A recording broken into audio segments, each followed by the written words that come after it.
Galing sa baul o swak sa banga? Ano man ang current vibes mo sa literatura, get ready to be seated dahil panitikan time na.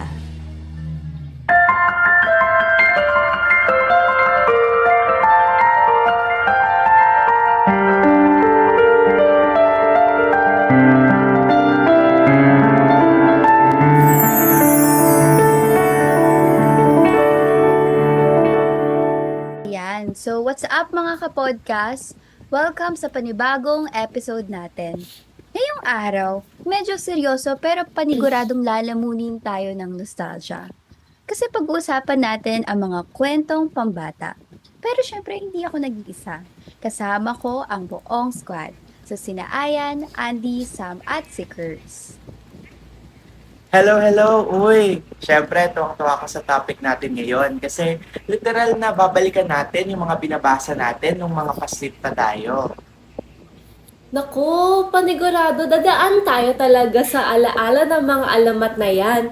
Yung mga pilit na pinapaliwanag kung bakit may tuldok-tuldok, yung pinya, kasi tamad yung bata, Ay, totoo gano'n. yan, no? O kaya yung mga kwentong laging may higanting good moral lesson dun sa dulo, na parang alam mo yun, kasalanan ng mortal kapag hindi ka naging masunuring bata.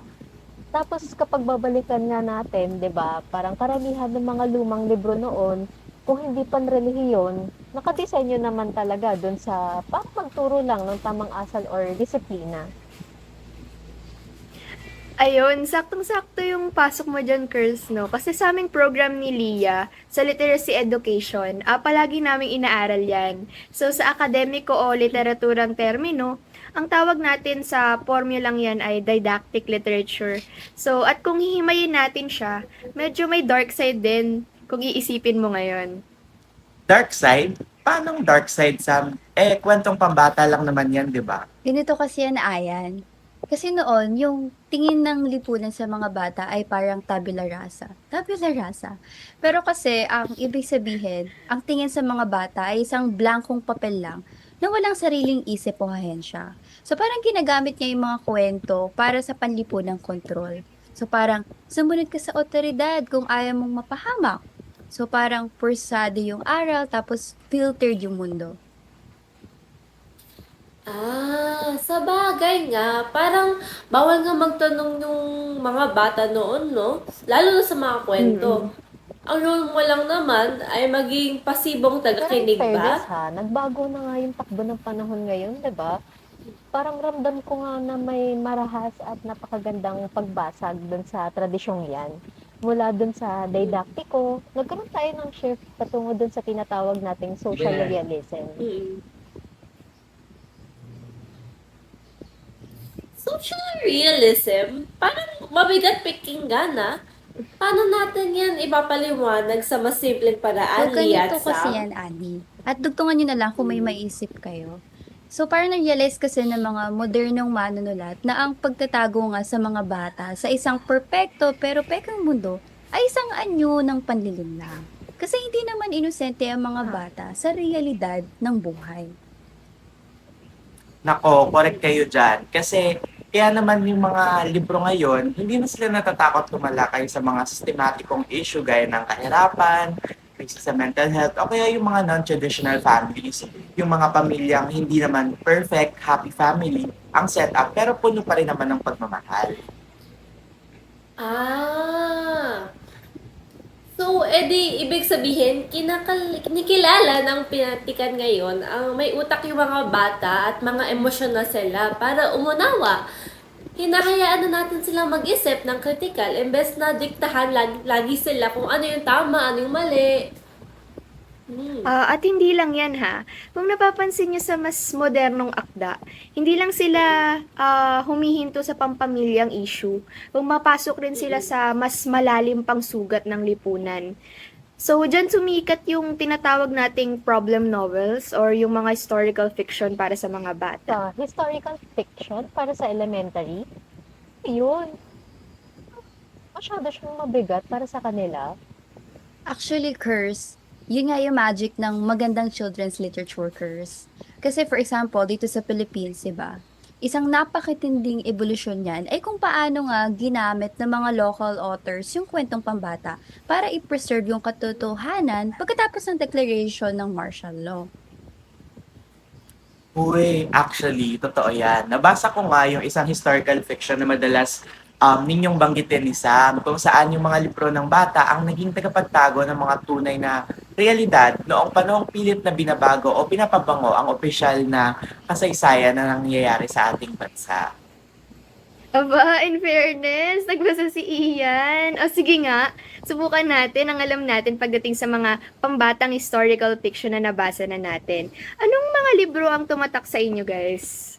Ako, meron akong isa. Tumatak talaga sa akin yung isang harding papel ni Ogie Rivera ba yun? Ang tindi kasi ng emosyon doon kasi pinakita yung trauma at pangulilila ng isang bata na ang ina ay naging isang political prisoner noong martial law. Imbes na itago yung realidad ng kulungan, ginawa itong accessible and more understandable para sa mga bata.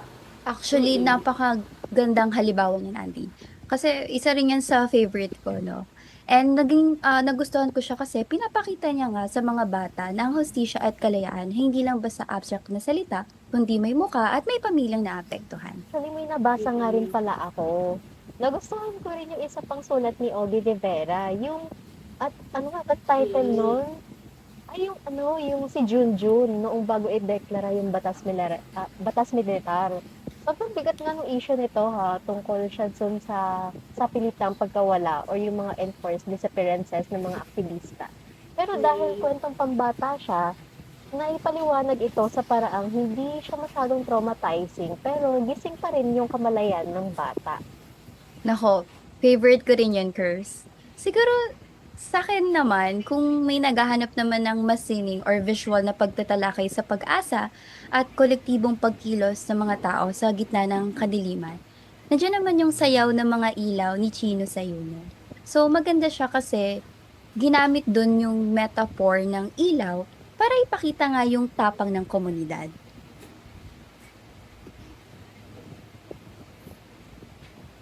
Uy, syempre, ihahabol ko naman yung para sa mga medyo adolescent naman o yung mga young adult. Yung mga grade 5 o grade 6 pataas na. Sobrang nagustuhan ko yung Salingkit, a 1986 diary ni Cian Abadjugo.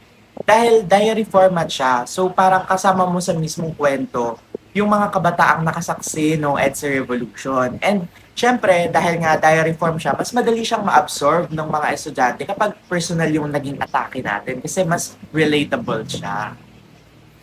Saktong-sakto iyan, no? At para naman sa mas maliit na bata sa primary grades, nabasa niyo na ba yung EDSA ni Russell Molina? Kasi isa to sa paborito ko.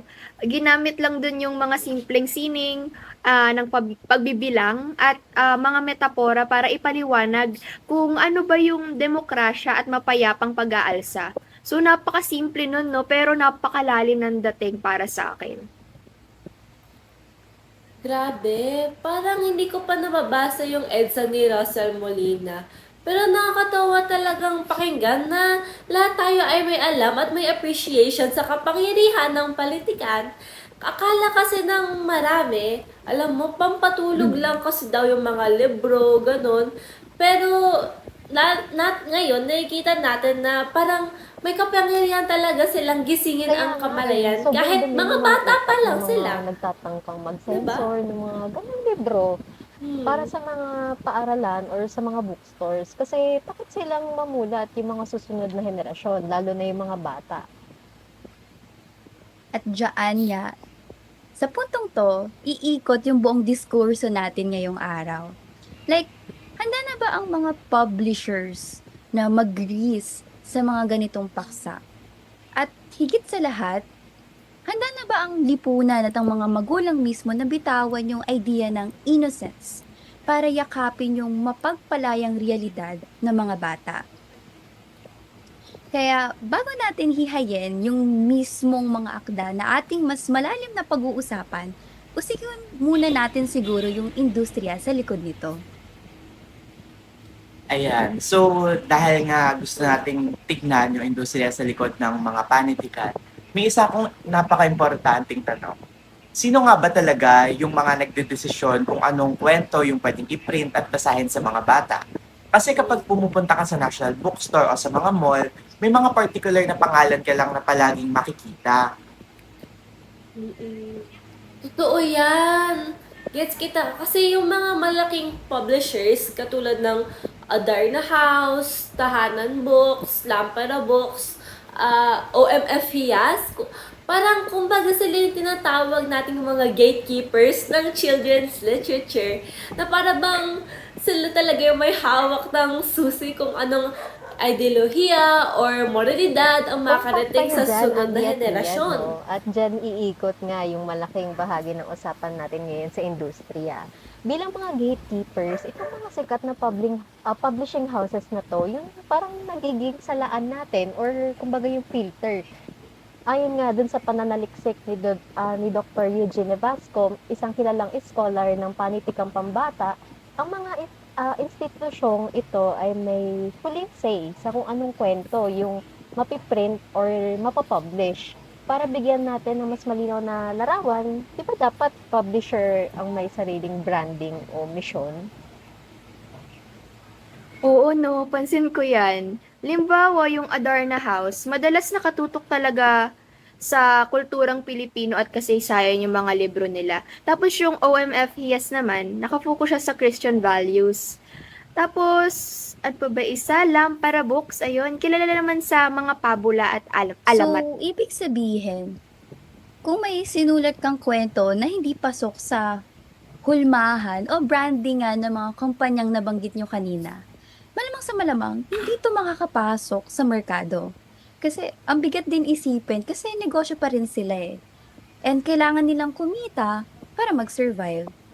Yun nga, Elia, di ba? Diyan na rin pumapasok yung tinatawag nating labanan ng marketability versus diversity.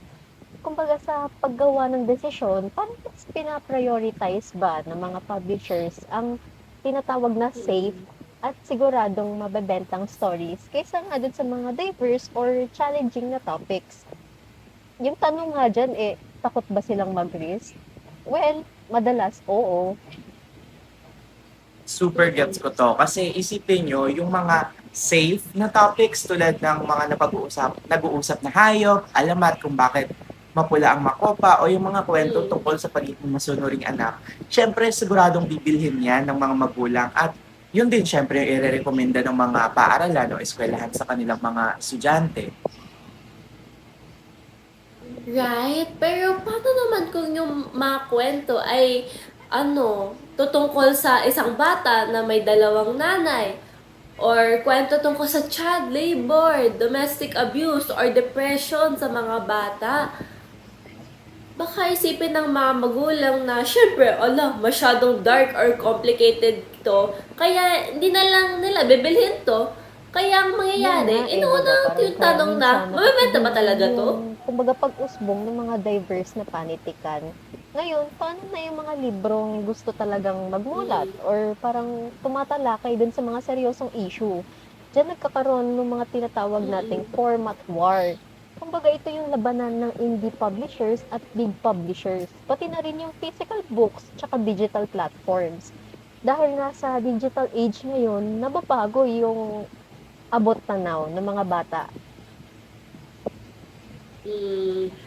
Totoo yan, no? Kasi yung mga kwentong hindi ma-publish ng big publishers dahil itinuturing nilang risky nga daw, nakakahanap sila ng puwang online. So, halimbawa, maraming kabataan ngayon ang nagbabasa ng Wattpad, Webtoon, or yung Archive of Our Own, yung AO3 ba yun? Ayun, dahil nga libre to at walang mahigpit na gatekeeper na tinatawag na nagsisensor sa mga sensitibong kwento na gusto talaga nilang And basahin. actually ngayon, makikita na rin natin yan sa mga independent art markets gaya ng Comiket.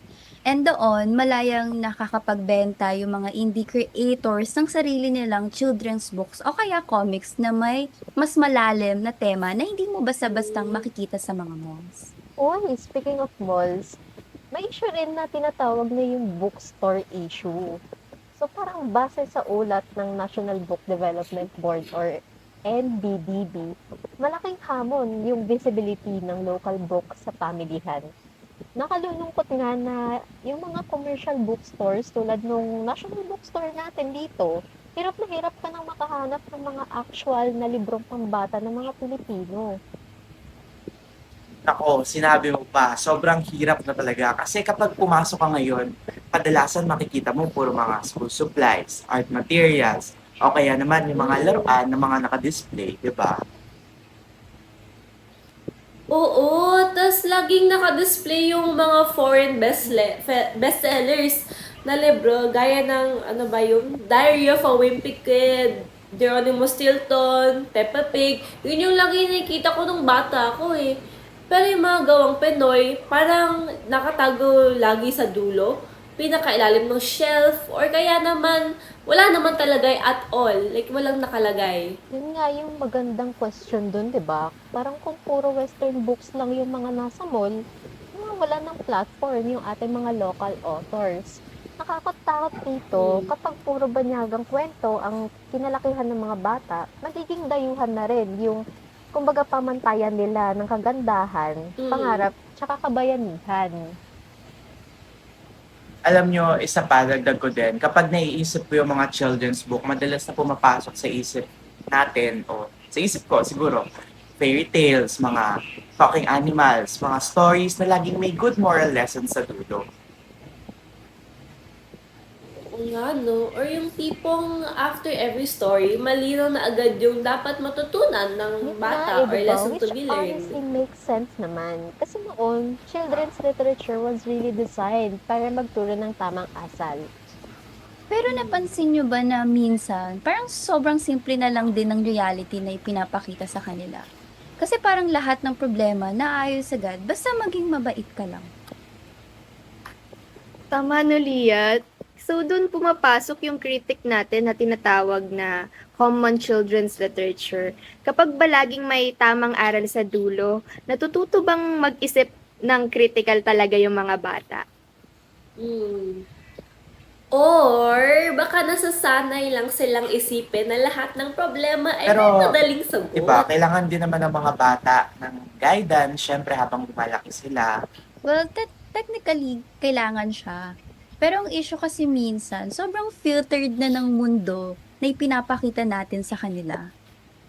Yun nga, and that becomes obvious kapag tinignan natin yung mga sikat na books dun sa mga bookstores. I agree, marami pang ang outdated stereotypes. Katulad halimbawa ng girls are usually portrayed as soft, quiet, or emotional, habang yung mga boys naman are adventurous and strong. O kaya naman, kapag mahirap yung character, ang ine-expect palagi, ginagawa silang inspiration instead of an actual complex person. Uy, madalas din, no? Iisa lang yung klase ng pamilya na pinapakita. Yung mom, dad, complete family sila, tapos laging happy ending yung dulo.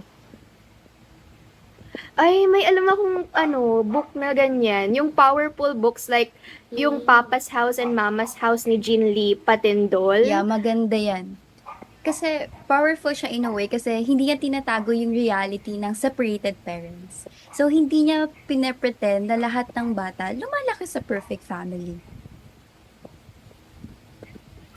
Tsaka yung para sa batang nakaranas nun, malaking bagay na makita mo yung sarili mo sa story and you feel represented. Oo, tama ka dyan, Andy. And doon din nagsisimula yung discomfort na ibang mga adults eh. Yung parang tingin nila, kailangan ba talagang pag-usapan yan sa children's book? Eh, syempre mga bata nga yung binabasahan o bumabasa nun.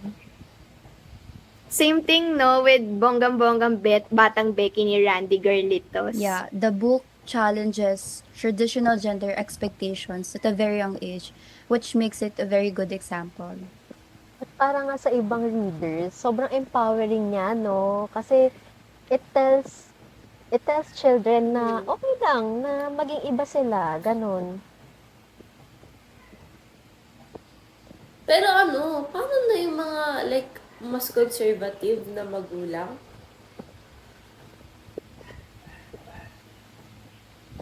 Baka kasi isipin nilang masyado pang maaga sa ganung topic. Hindi And ba? that tension Parang itself medyo is confusing. interesting nga eh. Kasi pinapakita niya kung paano nagbabago yung, kumbaga, role ng mga children's literature ngayon. 'Di ba? Hindi lang siya nagiging simpleng tool for obedience or discipline na dapat ganito yung sundin ng mga bata when it comes to their gender identity and expression. So bale, nagiging space na rin siya for difficult conversations, I guess. Which is okay naman siguro kasi nga it will challenge yung conservative mindset ng mga magulang. Yeah, and dahil might medyo as well malalim start na as yung early as napag-uusapan now. natin, Oo. dito na natin papasukin yung mga specific books na napili natin. Ayan, kasi dito, sa mga librong to, hindi lang tayo basta Kundi nagbabasa. humaharap tayo sa realidad. And yung mga realidad na minsan uncomfortable kahit para Pero sa mga realities na bata. totoong nararanasan ng maraming mga bata. Ayan. So, gaya ng sabi ko kanina, pasukin na natin dito yung mga specific books na napili natin para sa episode na to. Ayan, mismo Lia, simulan natin ang mga bibliotherapy at kung paano ito nakakaapekto sa isip ng bata at magulang. Sa mga bata kasi, nababago nito yung pananaw nila mula sa, ako lang ba yung ganito? Ganon. Tungo sa, normal pala to at hindi ako nag-iisa. Pero sa mga magulang, tanong din, na nagiging open-minded nga ba sila o biglang nagiging protective at gusto nilang mag-censor ng mga librong yun? Tama. Isa pa namang bintana na papasukin natin sa pagsusuri natin ngayon ay yung pagiging realistic ng mga kwentong ito. Realistic ba sila sa pagpapakita ng healing o ginagawa na naman itong parang isang fairy tale na minamadali yung solusyon? At titignan din natin yung mga librong tumatalakay naman sa abuse, trauma, grief, disability, family separation, body image, gender identity, at learning difficulty. Ayan. So, unahin natin siguro yung Ang Lihim ni Lilia. So, napakabigat ng akdang ito dahil tumatalakay ito sa pang-aabuso sa loob mismo ng pamilya. And sa unang basa, parang may fantasy element dahil sa kapangyarihan ni Leia na tumago sa pinto. Pero kapag hinimay kasi natin yung kwento, makikita natin na hindi pala ito simpleng magic. So, isa itong paraan ng isip ni Leia para takasan yung trauma na meron siya. Kumbaga, para siyang coping mechanism. Yeah, in a way, oo. And sa psychological reading kasi, maaring basahin daw ito bilang dissociation o yung parang paglayo ng isip sa katawan kapag sobra na yung sakit o takot na nararamdaman mo. And para sa batang nakakaranas ng abuse, 'di ba? Malaking bagay na makita niya sa libro na hindi siya nag-iisa. Kasi nabibigyan siya ng wika para maintindihan yung nangyayari sa kanya. Yeah. Pero, syempre, doon din papasok yung discomfort naman ng mga adults, lalo na syempre ng mga parents na ayaw silang na-expose, kumbaga, sa mga ganong issue o topics. Yeah, totoo yun, no? Kasi maraming magulang ang pwedeng matakot sa ganitong libro. Dahil baka isipin nga nilang, baka masyado pang maaga sa kanila o baka madumihan yung isip ng bata o ng anak ko.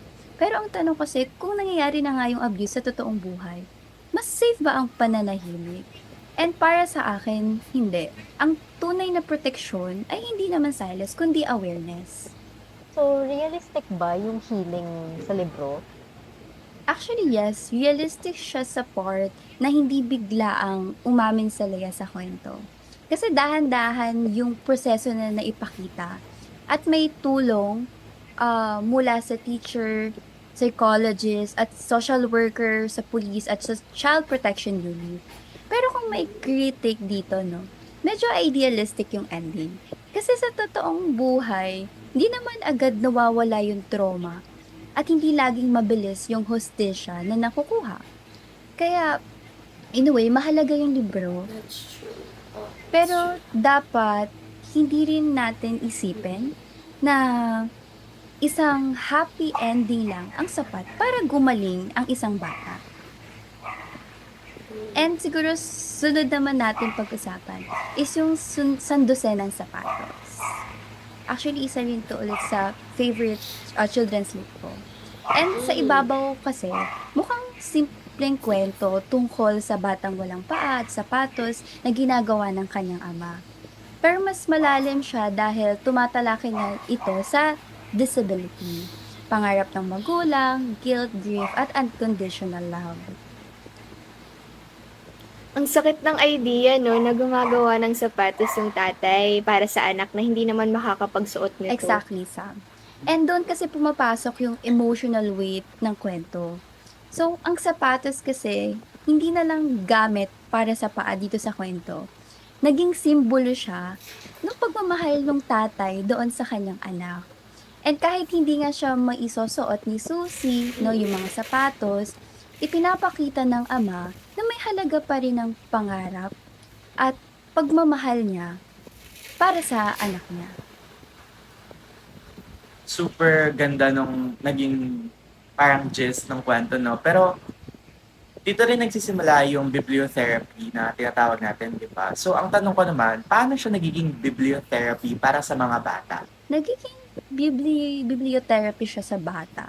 Kasi para sa batang may kapansanan, ipinapakita ng libro na hindi nasusukat ng halaga ng tao sa pisikal na kakulangan. And si Susie, hindi lang siya batang walang paa sa kwento, di ba? May imahinasyon siya, may talento, may pangarap, at may pamilyang nagmamahal sa kanya.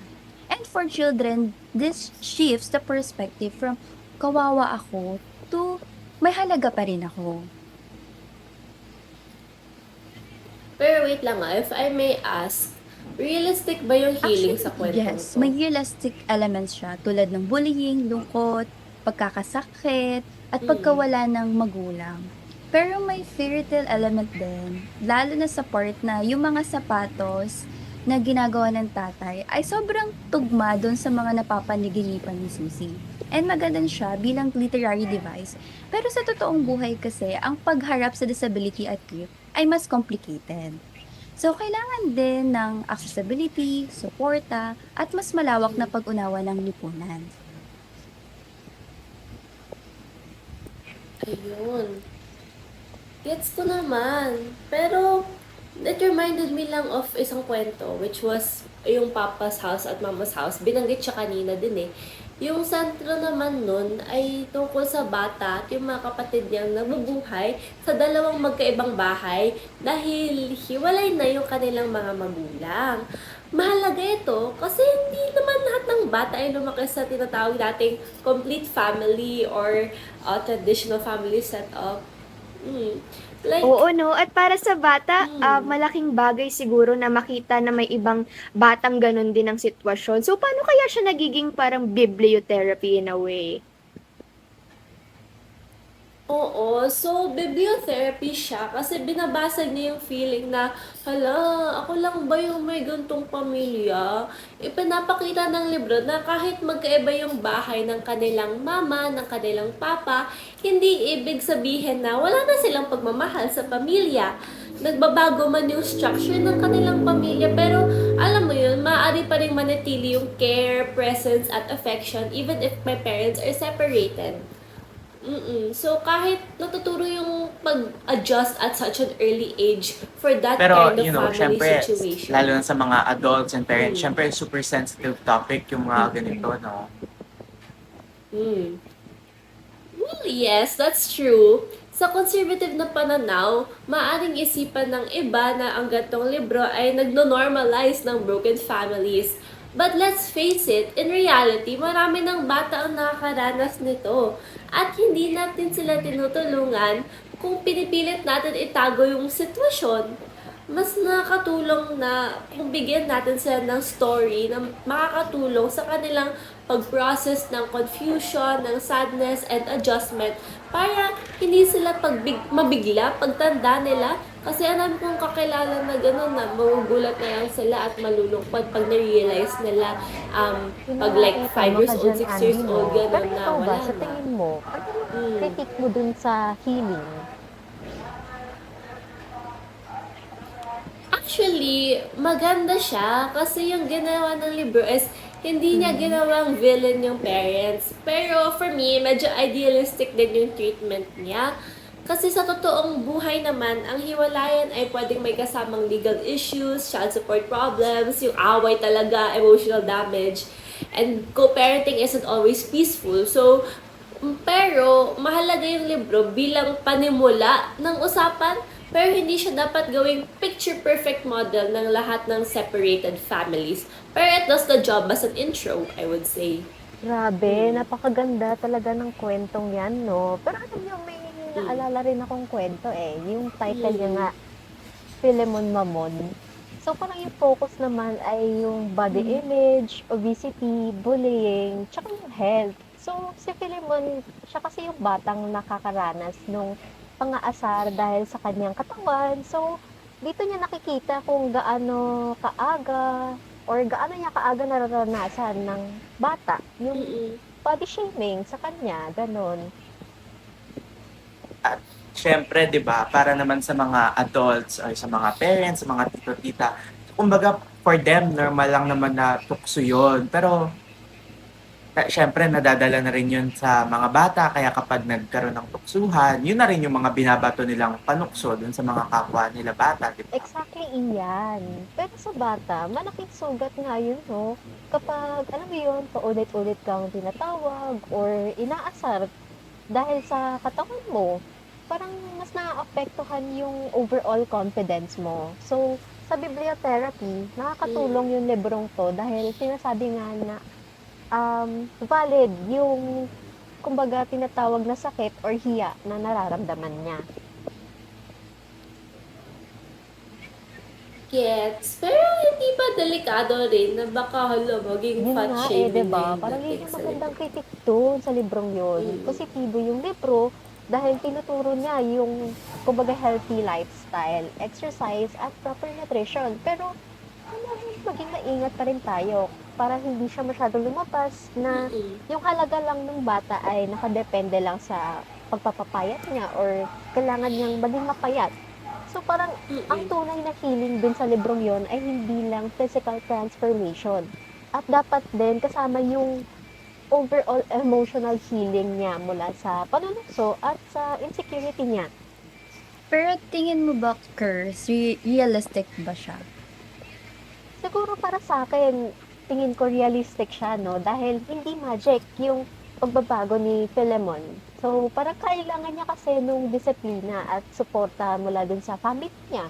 Pero may pagka-fairy tale din yung bilis ng transformation ng kwento. Kumbaga sa totoong buhay, ang pagbabago sa eating habits natin at body image ay medyo mabagal. Alam mo yun, kailangan ng process, mahirap, at parang nilapsas din tayo na nafe-feel.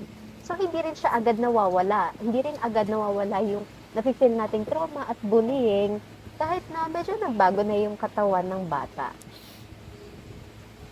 Alam nyo guys, meron pang isang isang kwento rather, na related dun sa topic natin. Ayan. So yung kwento, ang pamagat niya, ang bonggang-bonggang Batang Becky, kung saan si Adele yung naging sentro ng kwento na to.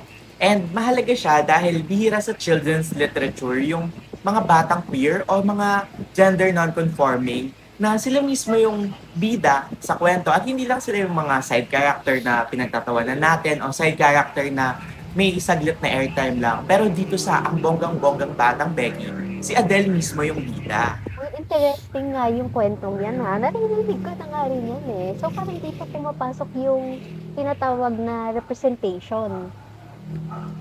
Yes, super. Kasi para sa mga batang nakakaramdam na iba sila dahil sa kilos, sa hilig nila, sa pananamit, o yung simpleng pananalita nga lang malaking bagay na makita nila si Adele na ang mensahe, hindi mo kailangan baguhin kung sino yung sarili mo, kung sino ka talaga para tanggapin ka ng lipunan, ng pamilya mo o ng mga kamag-anak mo. Sa halip, pinapakita dito na may karapatan yung bata na maging expressive kung sino ba talaga sila para mas maging confident at mas maging visible sila o mas maging seen.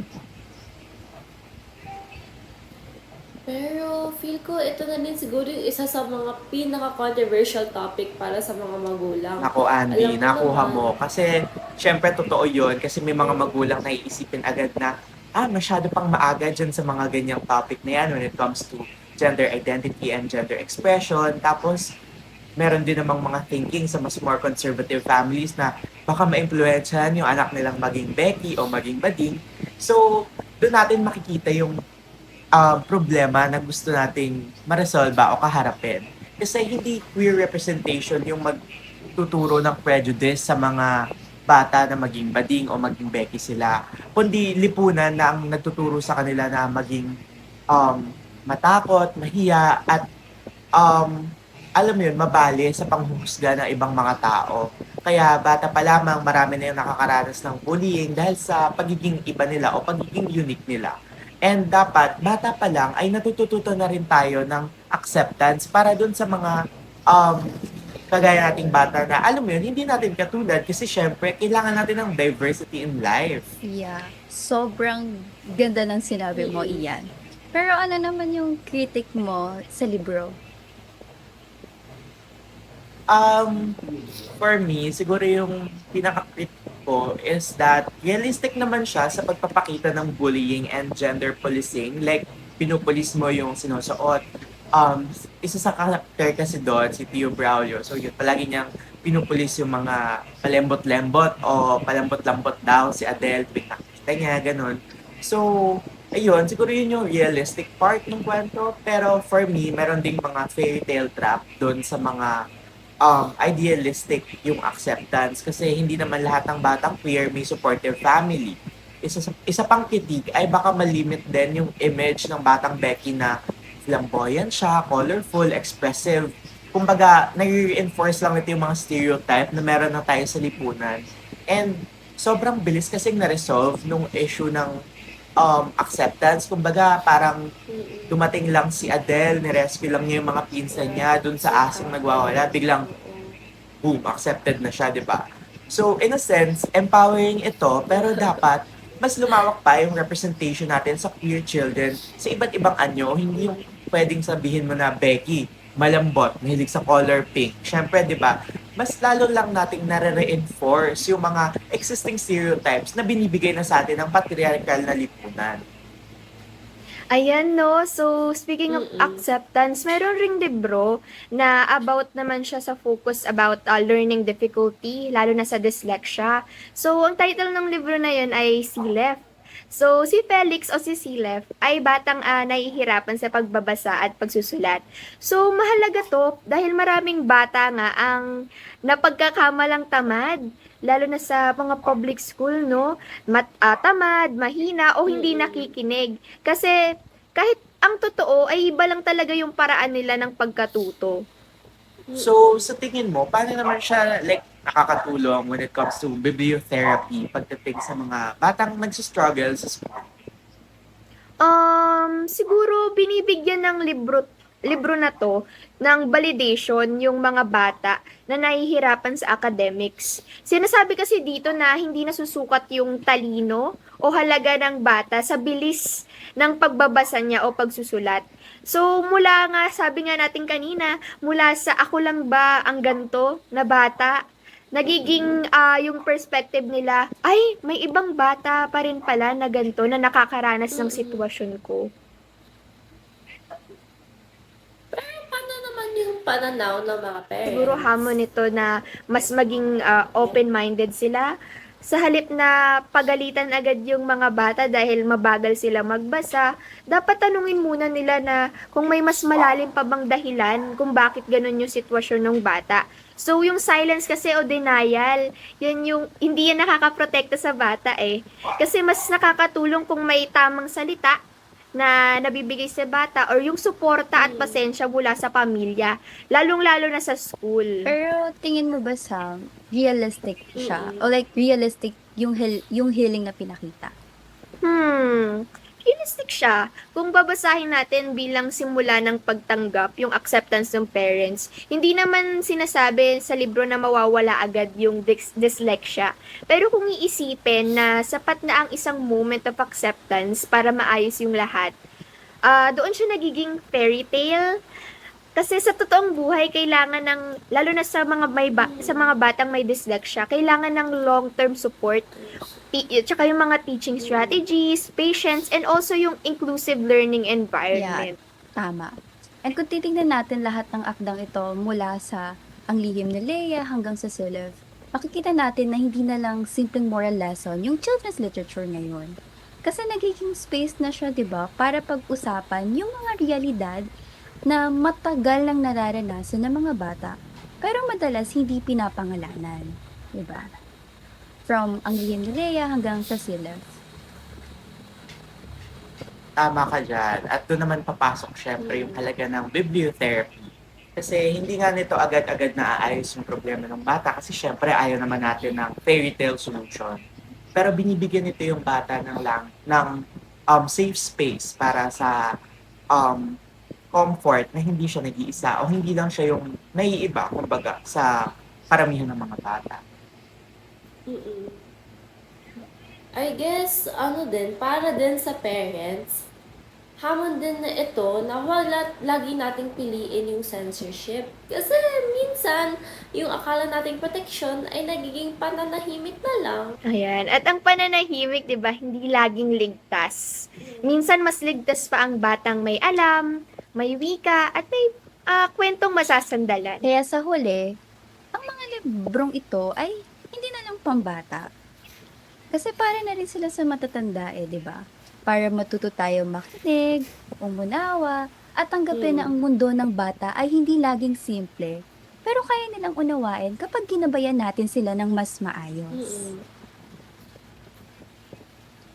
Mm-mm. Mm-mm. Grabe no, ang daming napulot na aral at realisasyon sa pagsipat sa mga particular na aklat na ito. So parang hindi ko talaga inaakala na maaaring maging seryoso din pala ang panitikang pambata.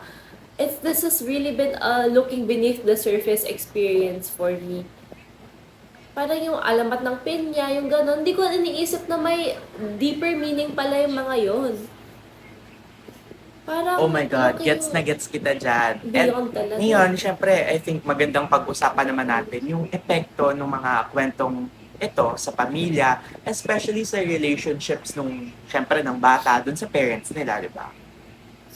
Ayan, o nga ayan, no? Kasi honestly, hindi lahat ng magulang magiging komportable sa ganitong klase ng books.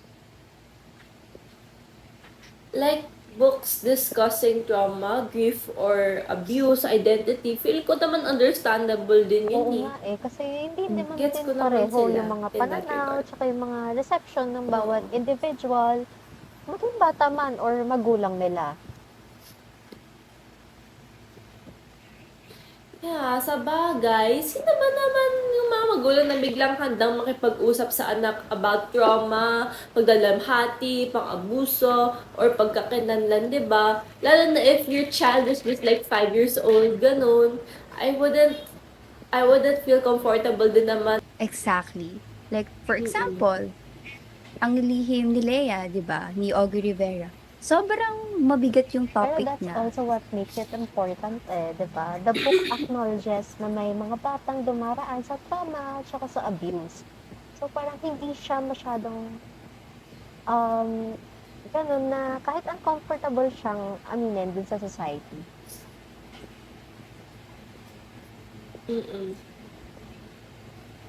Ayun, medyo curious rin talaga ako. Paano kaya kung masyadong mabigat para sa bata yung kwento o yung libro mismo? Pero what if yun talaga yung realidad nila? Wala tayong magagawa dun.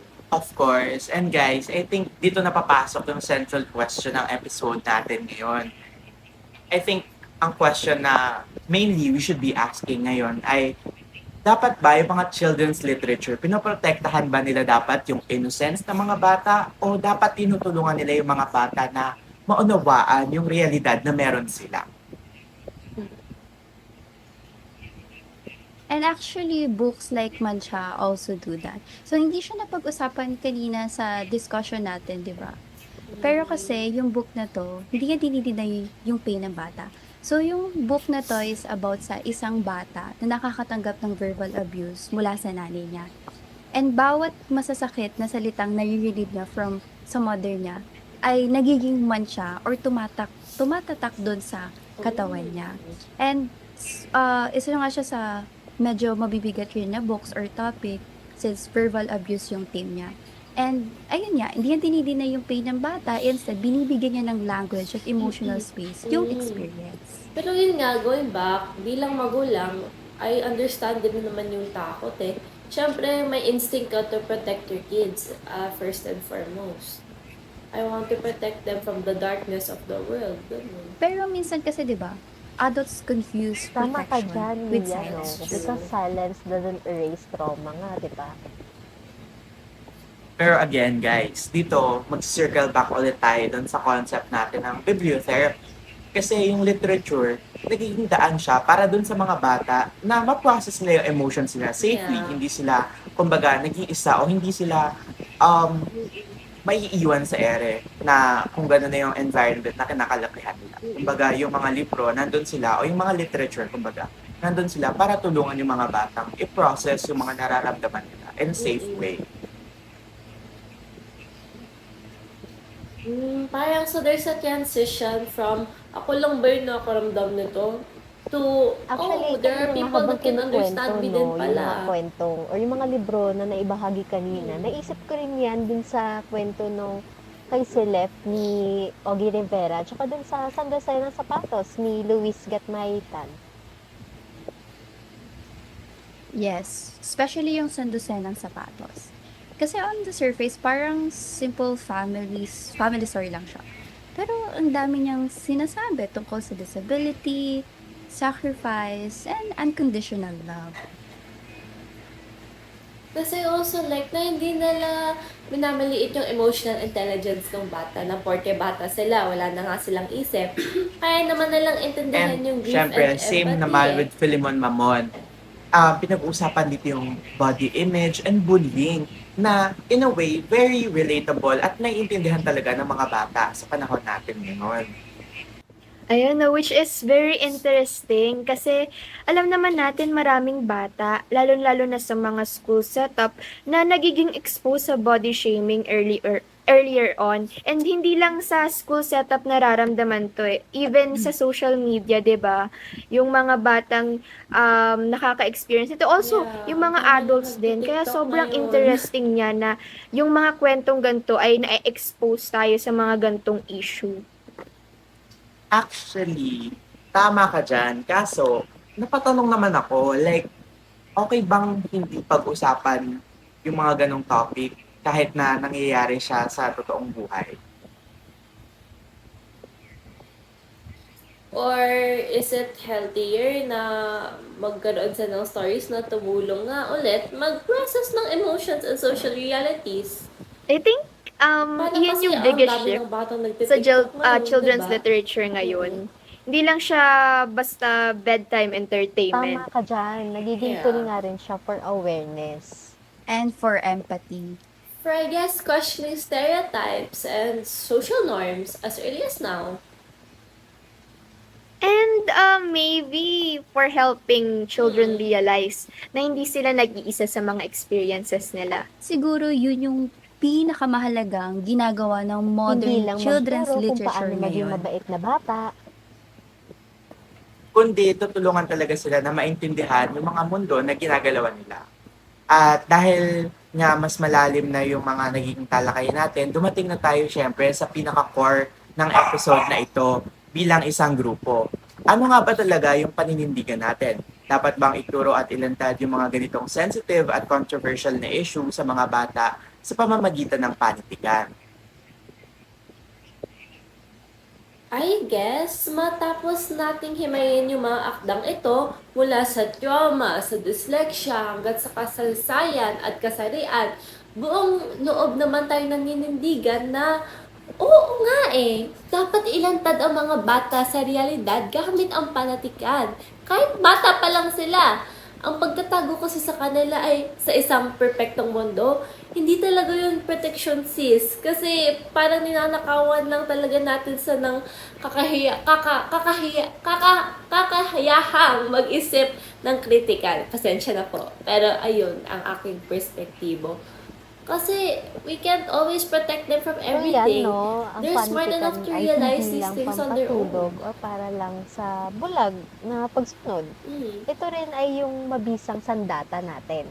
So, kung sapat na yung edad ng mga bata para maging biktima ng pang-aabuso or discrimination, sapat na rin yung edad nila, no, para maging magkaroon ng wika at unawa upang ipagtanggol yung kanilang mga sarili. Kaya naman, no, hindi lang tayo basta naglalatag ng opinion dito. May malaki tayong hamon na gustong iwan. Sana ay wag lang purong kita or safe na kwento o marketability ang palaging unahin ng ating mga publisher, no? Mag-risk tayo sa mga kwentong may mabibigat at mapanghamong paksa dahil may mga batang naghahanap ng kanilang sariling muka or identity nila at karanasan sa bawat pahina ng kwento o ng libro. Bigyan natin ng mas malawak na platform ang mga lokal na manunulat kaysa sa mga banyagang bestseller.